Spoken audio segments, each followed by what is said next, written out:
It's April the 24th, 2013. This is 508, a show about Worcester. Today on the show, myself, Michael Benedetti, I'm wearing this amazing red coat. Not because I am necessarily opposed to slots in Worcester. This is, though, the symbol of being opposed to slots in Worcester, wearing red to a public meeting.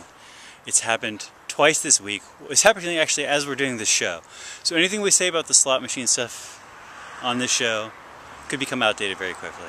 C'est la vie. Brendan Melican also on the show today. Thoroughly impressed with that coat. Wearing white, purple, and gold. A symbol of, I don't know what. Yeah. How's it going, man? It's going okay. How are you doing? I'm not bad. I feel as though I should be sitting down, but I'm going to be awkward. We're just going to stand. We're just standing here outside on a roof because we can't be at Cook's Pond today. Although the weather has become beautiful this week in Worcester. It's gorgeous. Well, today. Yesterday was miserable. It's spring. And it does that. That's how it goes. What's shaking? I think we should talk about casinos. I think we should probably talk about panhandlers. We should also talk about city council. I don't like these episodes where we talk so much about the city council, because the city council frustrates me, and I know that it shouldn't frustrate me because the city councilors are nice people and they don't really have a lot of effect on what's going on in the city either. But it still frustrates me as a topic. But we still have to talk about it because it's slots. It's slot casinos in Worcester. It's a slot casino in Worcester, and at this point, it's still like in the whole city council, city manager realm. What's going on? It's probably a backhanded compliment in a way, but they don't give us a lot to talk about on the city council. They kind of give us a lot of things to theorize about and talk about because they're not. But yeah, there it is. So this week, Brendan, there was a big city council meeting. So I heard. It was great. I was there. There was a ton of people. There were like literally 60 people who could not sit down, who were standing in the hall. It was so super packed. A lot of people wearing red. A lot of people with these no slots signs. Now that looked really good, by the way. The signs. Oh, they're nice looking signs. We're gonna talk about that later because, as usual, we're gonna do a deep read of the text of a sign on the show. But I think it was an interesting meeting. First of all, because it started off with people filing formal petitions complaining about possible open meeting law violations by the city council. Because the city council basically put out this weird statement saying, like, all the city councilors but one want the city manager to negotiate with these guys, what are they called, Rush Gaming? Rush Street Gaming. Rush Street Gaming. And despite their name, they have nothing to do with Magic the Gathering, nothing to do with Settlers of Catan, and nothing to do with Dungeons and Dragons. Already I hate them because they're big liars. They're actually Rush Street Gambling would be a more accurate way to call them. So the Rush Street Gambling guys would like to be able to put a slot machine facility in the city of Worcester. This is a thing, as Brendan has explained on the show before, where it's like the people of the city get to vote on an agreement that the city manager negotiates with them, and also the state gaming commission, also buying into this weird propaganda term, gaming. No, they're gambling. There's the state gambling commission. Yeah, I think they're the gaming. Well, maybe it is the gaming. They probably are the gaming commission. I hope they're not the gaming commission. Yeah. Every time a city councilor says gaming, I just think they're not paying you. You're waiting for. They've all gone on record as saying they're not being bribed. So why are they using that word? You're waiting for Bill Eddy to surprise you and wheel out the Call of Duty, carts with Call of Duty consoles and whatnot. Exactly. It never happens. I want to see somebody. Fair. I want to see somebody with the 20-sided dice at the city council meeting, and then we can start talking about gaming. Anyway, or at least some anyway. A normal die would be nice. Any kind of die. Anyway, some graph paper. You know what I'm talking. You know what I'm talking about. Some character sheets. Keeping it old school. These city councils are no spring chickens. Anyway, it's a deal where the state commission and the city voters of the city of Worcester have to both agree that the deal that the city manager strikes with the gambling guys is a good deal, and then Worcester would get to have the one and only slot machine casino in the state of Massachusetts. Yes. And there are other communities that are also vying for the same. Plainville, Raynham, yes. Both those communities have tracks, so they would be essentially converting dog tracks or horse tracks type race tracks into a larger gambling facility, yes. Like a gambling, not gaming. I don't know what the fourth one is. But then there's also something interesting too, where even though there's only one slot parlor going to be awarded, there's actually a second round of applications that will be coming through sometime early summer. Oh, really? So I'm not sure if that changes how many cities could be potentially awarded that one. But there would slot still be for one. a slot. Yes. Okay, so just to recap, there was this whole thing where the city council was going to potentially be able to say to the city manager, just don't even negotiate at all, which might just short-circuit this whole process, and there would be no casino. Some of the city councilors seemed to think that they couldn't tell the city manager to do this. Which turned out to be false. Which turned out to be false. But anyway, they put out this statement saying, everybody but one of us thinks the city manager should do this. They didn't put out the statement in the context, I don't think, of a city council meeting.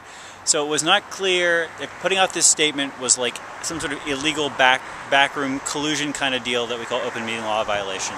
Maybe it was, maybe it wasn't. I don't know. I'm not a lawyer. But the interesting thing was that the beginning of the city council meeting was a ton of people standing up and basically being like, you guys are violating open meeting law. And the city councilors got super angry. Like Connie Lukes, who was the one who actually, I think, she said something like she co-signed one of the petitions or something. Well, she has her own. Connie was own actually petition? one of the people who actually had put in a complaint, or at least insinuated that she was going to put in a complaint with the Attorney General's office to charge her own body with an open meeting law violation. Yes. So you know what? I got a great name, Maverick City Councilor Constantina Lukes, because that's exactly defines what she does, for good or for bad. Maverick City Councilor Constantina Lukes also stood up and was like, you people are all bad. You people violate open meeting law. You should be ashamed of yourself. She did a great job, by the way. And then, like, all the other city councilors are all mad. Rick Rushton, who I complained on this show many times for not being able to say 3 words in a row that make sense, stood up and made a coherent argument. Not a convincing one to me, but a coherent argument.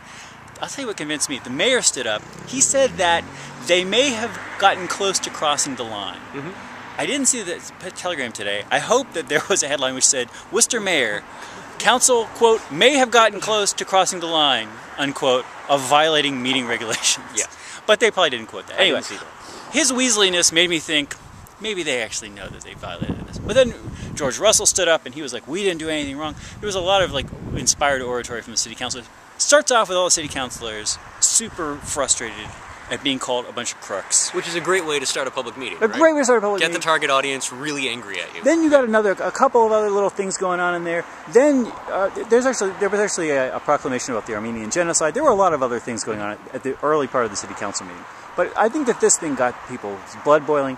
Then people stand up over and over again, some people making impassioned statements, some people making really nervous, angry statements full of facts and references, and mentions of James Madison, which I think is the worst possible kind of oratory to try. And I think that the city councilors are like even getting more upset and more frustrated. And so, like, as the meeting went on, there were fewer and fewer people standing around. But interestingly, at some point, maybe an hour into the time I was there, like a couple of cops, like 3 cops just show up out of nowhere. Apparently by the end of the meeting, 7 cops had showed up. Like the city councilors were really, really concerned that like somehow there was going to be a melee. Just like speaking of Dungeons and Dragons, like Occupy Worcester all over again. And I have to say, like at least as of the time that 3 cops had showed up, there was zero sign that there was going to be any problem. Like people were angry and people were occasionally booing or something. Yeah. But like. Nothing was being thrown. Nobody was disrupting the threats. meeting. Honestly, what is the number one thing week in and week out that prevents the people of the city of Worcester from understanding the thoughts and opinions of the city councilors at the city council meeting? The city council itself. It's the city council. It's the bad rhetoric of the city council. You know, I was hoping that maybe the police were there for open meeting law. Maybe to arrest somebody. I think arresting a councilor at the meeting is pushing it way too far, especially because nobody has been convicted of anything. I mean, I think that that's going to work through its own process. Anyway, I just think that's amazing. So the city council was like super freaked out by this whole situation. So as far as making an impact, and as far as giving lots of speeches, the no slots movement so far, being very powerful, being very persuasive, being very effective. Tonight there's another public hearing. We say at the end of this, Councilors Sarai Rivera and Councilors Constantina Lukes said that for whatever reasons they have a lot of concerns with this idea. They don't want the city council, the city manager, to negotiate with Rush Street to come with a deal. They just want to cut the whole thing off. None of the other councilors said we want it to happen. So it's going to happen tonight. There's another public meeting. I'm not sure what's the purpose of this public meetings at this point. This one I don't know. Is this just a regular meeting of economic development? I Not think entirely so. sure. It could be though. Yeah. So I think that's just for the economic development side of things to actually discuss further what their wishes would be with a mitigation package. Are they going to instruct the manager on the mitigation package? You know, I think that just is something that just becomes a conversation, and to some extent there's no reason why you or I or anybody else couldn't whisper in the manager's ear and say, hey, these are the things that we would like to see. Sure. To be honest, I think in a way, to be fair to both sides, if that's possible, I think that's where things kind of went off the rails initially, was that very first meeting that took place down on Green Street. I think it was Green Street. That was Hibernian Club, and that was intended to be a listening session for people to articulate what they would like to see in a mitigation package, not to voice their concerns with slots overall. And I think those messages and streams kind of got crossed, where you ended up having the members of the council who were heading that group rather frustrated that they were chairing a meeting that was supposed to be about what would you like to see in a mitigation package, not a meeting about what do you feel about slots. We would like to see nothing in a mitigation package. How about that, City Council? You know, and that's something that the city can totally do too. I mean, the manager could very easily say, you know what, we don't want anything. We just want to see what how the voters actually feel about slots and just slots. But that would probably be missing a boat as well. I mean, last time you and I were together, we were discussing the idea that, you know, if all businesses go out of business eventually. Right. Does a 400,000 square foot empty building in Kelly Square actually provide more value than a 14-acre hole in the ground? Yeah. Some would probably argue no, that, you know, an empty building the size of an IKEA isn't actually a boon to the city. So, you know, I mean, hopefully there are conversations like, how do we deal with that? Like, I think the easy stuff that people are going to be talking about is, you know, money for law enforcement, money for schools, whatever the case may be, street and sidewalk type stuff. But there's also the big picture things that we need to be thinking about too. That, geez, what if this place goes out of business? I mean, there's probably room for talk for, like, you know, an escrow account from the gaming company to ensure that we have some development capital available should they actually go out of business. Yes. But those are the things that I think the council is really focused on, while Is the council actually focused on those things? I think that's what they're interested in. Okay. I can't speak for them, but it seems as though there is some genuine interest in seeing, like, what is actually going to be put on the table that we can either say, that's a pretty awesome deal, let's take that to the voters, as opposed to just cutting it off immediately, which they could also completely do. But again, that the legislation around gaming was kind of written specifically so they didn't have to put themselves in the middle of it. It really ends up becoming a deal between the voters and the gaming company itself. There's lots of gambling company. I'm sorry. There's lots of wind out here, such as spring in Worcester. Yes, I don't know. So even though I'm wearing this red jacket, like, I have to say, like, I still have a lot of curiosity. Like, I don't like this giant hole in the ground. I don't like the idea of, particularly, of there being a slot machine facility in Worcester. On the other hand, like, I don't know, like, just as far as getting into close reading of signs, I really like the look of the No Slots Worcester Yard sign, of which I think there's one down the street here. We could walk down and look at it. Very easy to read. It's a great sign. I think that, do you want to walk down and look at it? Is there one over there? I didn't see one down the street. We're going to go run down the street and look at this sign. So we're going to go look at this sign, but let's just talk about the, I should say, like, I don't know, I feel like I want to do some sort of mea culpas some more on this show, things I've been wrong about. One thing I've totally been wrong about is the other day I sort of began to give the beginnings of some sort of libertarian argument for why there should be a slot machine casino in Worcester. And, like, honestly, I don't think that this is really a libertarian issue, because this is like a weird, there's like no free market stuff going on here. This isn't about the right of people to open businesses in Worcester. This is about, like, to make some argument that we were all going to be able to install a slot machine in our living room and thereby make some revenue from friends and family to pay our taxes, that would be pretty libertine. But the idea that you've actually created a state commission to oversee and apply a set of laws that strictly regulate a industry that is closed to newcomers once development is decided upon, it's probably the antithesis of a libertarian argument. Yes. Yeah, no, I mean, I think we've talked about this in the past, where, I mean, my ideal world when it comes to gambling would be start small and start, like, taking things like bookmaking above ground and bring it from the black market into at least the gray, and, you know, let people open up storefronts for things like bookmaking, so at least you can get a tolerance for what the state can handle for gaming and what have you. What do you think about the general argument that, you know, there's potentially a lot of social ills, and a few people were bringing this up last night, just, you know, issues of poverty, issues of possible negative economic impacts of having something like this in the city. I think they're valid arguments, but in a way I think they kind of miss the point, because even if we increase some of the social problems that we have in the city now, what we're really doing is continuing to fail to acknowledge the social ills that we deal with in the city now. You know, I think what people should focus on to some extent is that the reason Rush Street Gaming is interested in Worcester is because Worcester actually contains the demographics primarily suited for a slots parlor. It actually makes sense for them. You know, I mean, if you look at even our existing lottery expenditures in the city, you know, we're one of we spend a significant amount of our pocket money on gambling as is. Oh, really? Yeah. No, I mean, it's $151 million, I believe it is, okay. in 2012 that we spent on lottery products. Okay. We spend a lot of money on gambling in Worcester. There's, you know, this company isn't going to Wellesley or Natick because people in Wellesley or Natick wouldn't go to a slots parlor. They're not high rollers. It's well, they're not low rollers. We'll say that. I think that's actually it's sad, but that's the way to look at things. You know, they're very slim percentage points, but there's a lot of data showing that gambling is higher in areas with lower income and lower levels of education. Yeah, any kind of gambling, you know, with a rare exception, maybe blackjack being the only exception, they're not games of mathematics, right? Yeah. I mean, you're kind of acknowledging that you're bad at math simply from participating. Well, but you know what? I mean, there's a lot of gamblers, and there's certainly plenty of people who are gamblers who are also good at math. I just have to wonder to what extent it's just like it's this sense of like, oh, if I could just get another $1,000, my life would be massively I think better. That's what I'm getting at, though, is not to insult people, you know, people's report card from 4th grade, but to point out that, I mean, again, there's a lot of data indicating that many Americans actually believe that the lottery or gambling is a solid form of financial planning. Really? Yeah, I mean, what? Well, yeah, I mean, this isn't. Right. People have been studying this for years, right? I mean, that like there are lots of people who actually believe investing in the lottery or gambling is in some way or shape or form on the long term Could make sense. It actually makes sense for them in terms of a get-rich-quick scheme. I don't know anything about America. I'm often confused by my people as well. Yeah, but I think that's the reality of it. In this company, in a way, they're being smart. I mean, they want to come to Worcester because Worcester is their key demographic.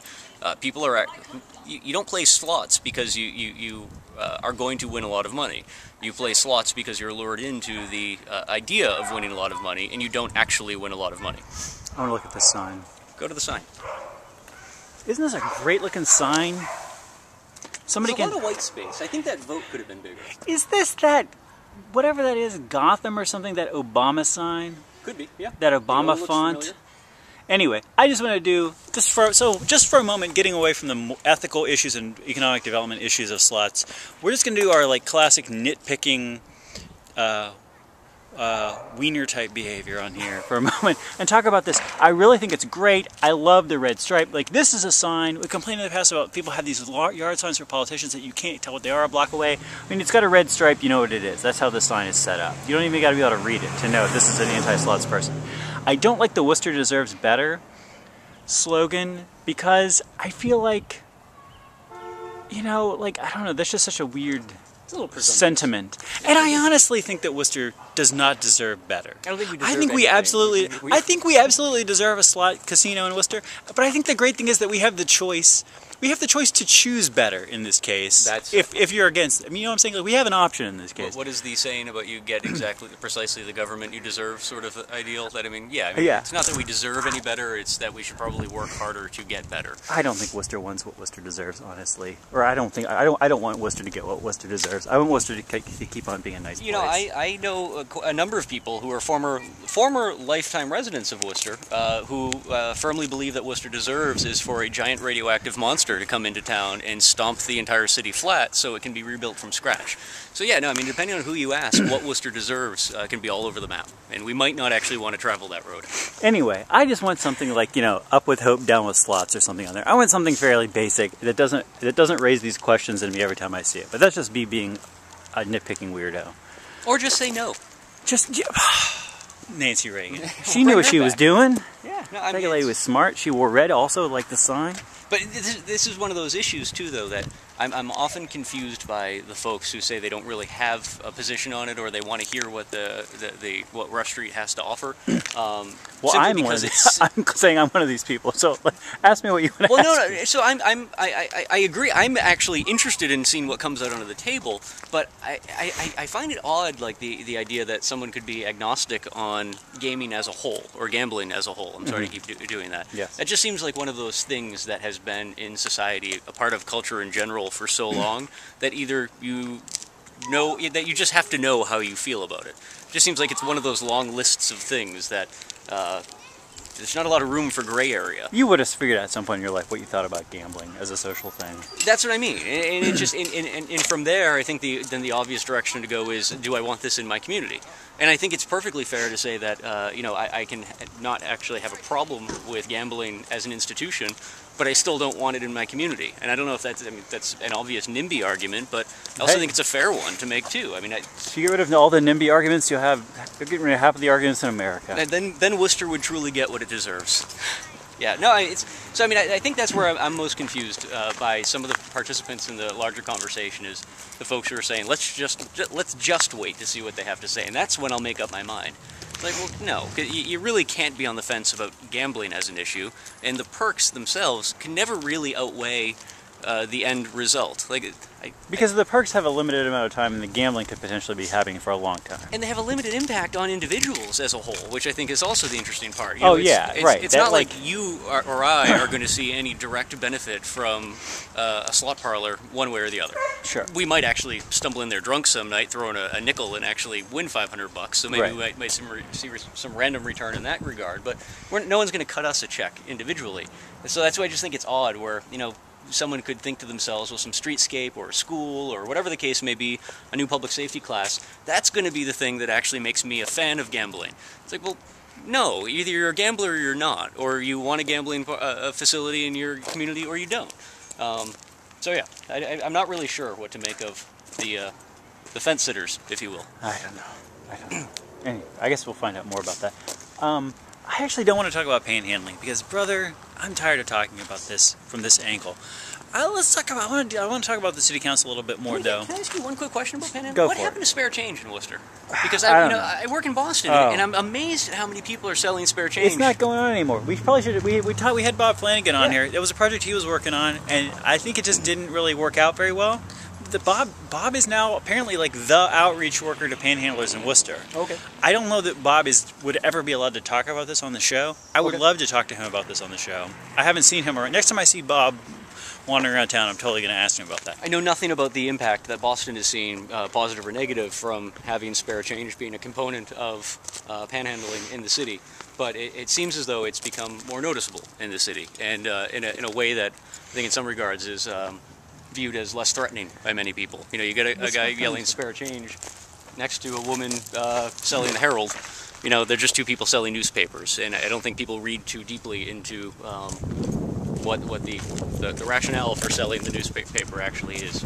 Well, here's what I want to ask you. So last time we interviewed the city councilors, last time we interviewed city council candidates, I should say, before the election, we asked them questions, and we sort of developed a short list of issues and questions so that we could like ask people all the same questions and ask them pretty focused questions. Obviously, we asked them a couple of questions about the wire and how much they can bench and stuff like that, but mostly we were asking them issues questions. Yes. And I guess it's around the time that we need to maybe get Gary Rosen back on the show. I don't know. We need to start talking to people about what do you care about in the city of Worcester. Sure. Besides the slots, what is your initial brainstorm of like what are the things to bring up? What are the 5 things to ask people?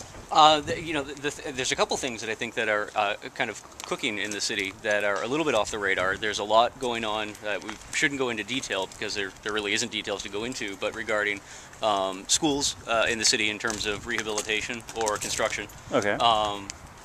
That I think is a big one just in terms of infrastructure for our public facilities.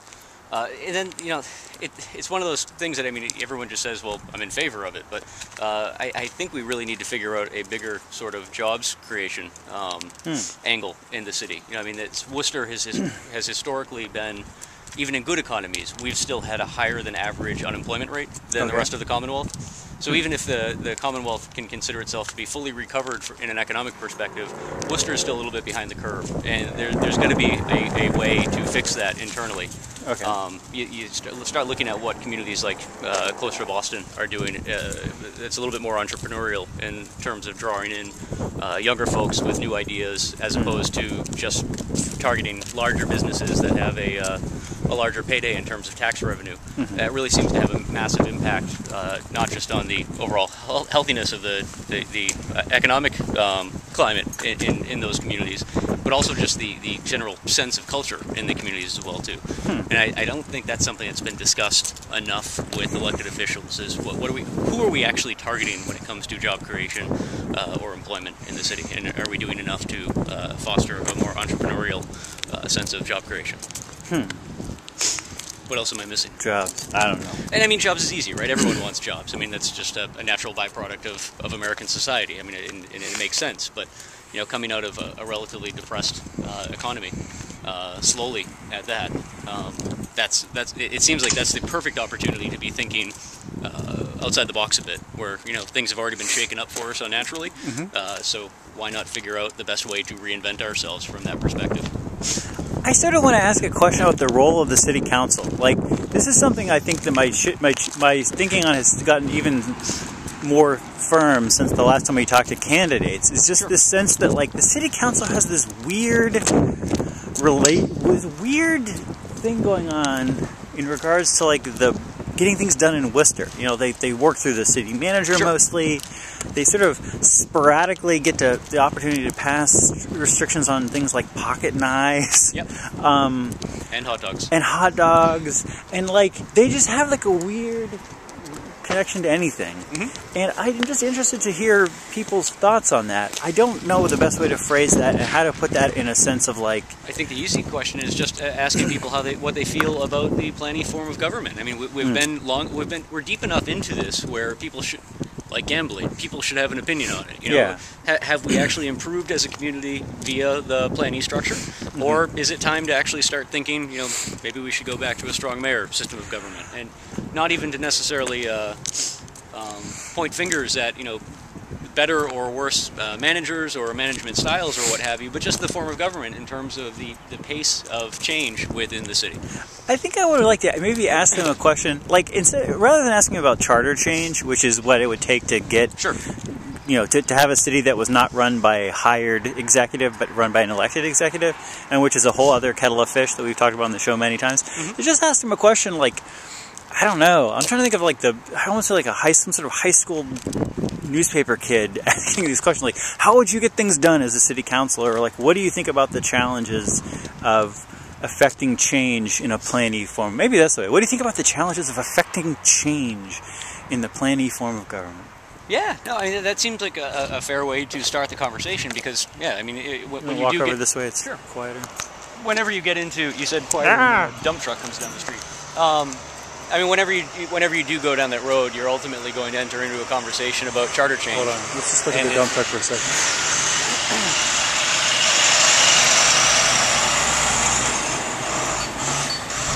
You're going to end up at a conversation about charter change eventually, and that is always a contentious conversation that rarely results in friends being made. So yeah, it's probably a dangerous road to travel, if you will. But the conversation on a more organic level, I think, makes sense. That what is the role of the council here? I mean, you put enough lawyers in a room, and I think you get just about any interpretation from a document like a city charter. And I'm sure there are plenty of lawyers in the city who would agree that the council probably has powers that they don't necessarily work with or through to their full extent. They're like that guy in Greatest American Hero. He was always discovering new powers. He always had new powers coming up. But no, and I mean, you can't go completely off the reservation with that. But again, I mean, the structure, I think, allows for a certain degree of leniency in terms of that relationship between the council and the manager. And to ensure that both sides of that relationship are effective, you probably do need a slightly more liberal reading of the charter than we have historically stuck to. Brendan, Thank you for being on the show. Another Thanks for having thoughtful and well-considered show. And a nice walk. I need the Next week exercise. it's not going to be that way. No. I guarantee you. We'll ruin it. Brendan Melican, Michael Benedetti, the athletic facilities of Clark University in Worcester, Massachusetts. We'll talk to you next week. Bye-bye.